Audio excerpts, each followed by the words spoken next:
ওয়ালাইকুম বন্ধুরা।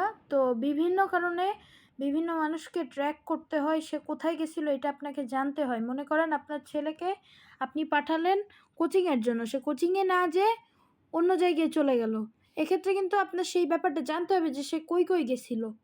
তো এক্ষেত্রে আপনার সবচাইতে ইজি উপায় হলো আপনি আপনার ছেলের ফোনে বা মেয়ের ফোনে কী করবেন, গুগল ম্যাপস অ্যাপটা ডাউনলোড করে দেবেন। গুগল ম্যাপস অ্যাপটা ডাউনলোড করার পর ওই ফোনে চলে যাবেন, আপনার ছেলের ফোনে।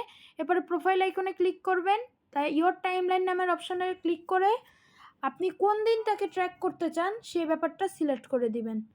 যেমন আমি যদি আমার ভাইকে ট্র্যাক করতে চাই তাহলে আমি মনে করেন এই দিনগুলোতে আমি ট্র্যাক করতে পারবো।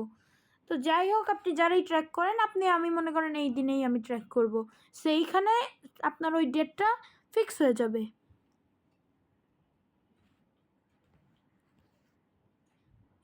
ঠিক আছে, এই যেমন আমি এই দিন ট্র্যাক করতে চাই, সো এই ব্যাপারটা কিন্তু ফিক্স হয়ে যাবে। ঠিক আছে, সো এরপরে আপনি যেদিন পারেন ওই আবার টাইম লাইনে ঢুকেই যেদিন ও কই কই গেছিলো এটা আপনি দেখতে পাবেন। বা তো ঠিক আছে বন্ধুরা, আজকে এতটুকুই থাক।